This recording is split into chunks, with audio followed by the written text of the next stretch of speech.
বাংলাদেশি অনুপ্রবেশকারীদের এই বস্তি একেবারে ব্যাঙের ছাতার মতো গজিয়ে উঠেছে। এখানে ওখানে শয় শয় মানুষ সেই বস্তিগুলোতে থাকছে, কিন্তু এদের কাছে গিয়ে যদি কেউ ভুলেও বলে ফেলে যে বাবা বৈধ নথি আছে তো, তাহলেই তাদের রক্তচাপ বেড়ে যাচ্ছে।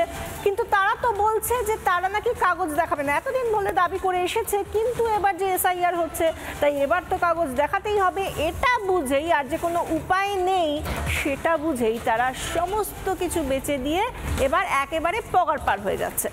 শুধু রয়ে যাচ্ছে তাদের সেই অনুপ্রবেশকারীদের কলোনিগুলো। বিধাননগর পৌর নিগমের 28 নম্বর ওয়ার্ড, এসআইআর আতঙ্কে অনেকেই ঘর ছেড়ে চলে গিয়েছেন। 15 দিন আগে একটি পরিবার এখানে থাকতো, তারা বাড়ি বেচে দিয়ে চলে গিয়েছে।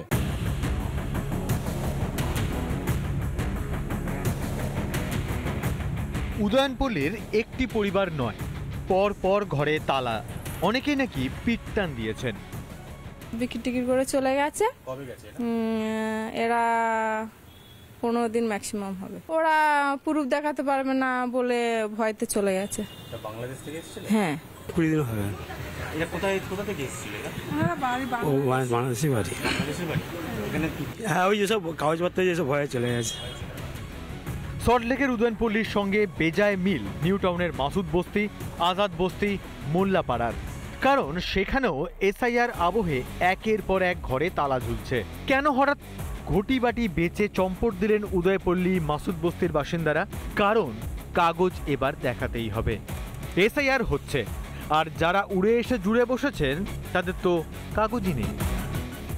আগে বাংলাদেশে ছিল 2011 সালে।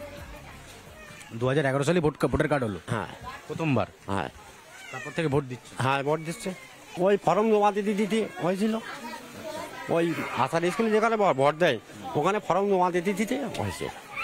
লোকাল নেতারা করে দিল? হ্যাঁ। এসআই 2002 নাম আছে আপনাদের ভোটার কার্ডে? না। কি করবেন এখন? যা রাজা হয়। শুনলেন তো, 2011 সালে বাংলাদেশ থেকে বাংলায় চলে এসেছিলেন কার্তিক বাছার।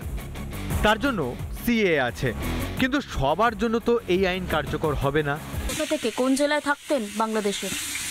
পায়রা জেলা। কত বছর আগে বাংলাদেশ থেকে এখানে এসেছিলেন?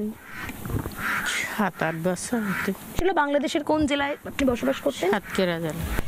এসআইআর এর ধাক্কায় ধা অনুপ্রবেশকারীরা। কি বলছে বিজেপি? তো 80 দশক থেকে স্পষ্ট, ডিটেক্ট, ডিলিট এন্ড রিপোর্ট। এখন ডিটেক্ট আর ডিলিট চলছে, রিপোর্টের ব্যাপারটা পরে দেখা যায় সরকারি। কাগজ ছাড়াই বাংলায় গ্যাঁট হয়ে বসেছিল এই অবৈধ বাংলাদেশিরা, আর তাদের তোল্লায় দিয়ে গিয়েছে তৃণমূল, সিপিএম, কংগ্রেস। গলা ফাটিয়ে বলেছে কাগজ আমরা দেখাবো না, কিন্তু এবার কাগজ যে দেখাতেই হবে। তাই তো এসআইআর এর নাম শুনেই ল্যাজ গুটিয়ে চম্পট দিচ্ছে অনুপ্রবেশকারীরা। রিপাবলিক বাংলা। নানা ধরনের কন্টেন্ট দেখার জন্য লাইক করুন, শেয়ার করুন আমাদের ফেসবুক পেজ, সাবস্ক্রাইব করুন আমাদের ইউটিউব চ্যানেল। পাশাপাশি অন্যান্য ব্রেকিং নিউজের জন্য অবশ্যই চোখ রাখুন রিপাবলিক বাংলায়।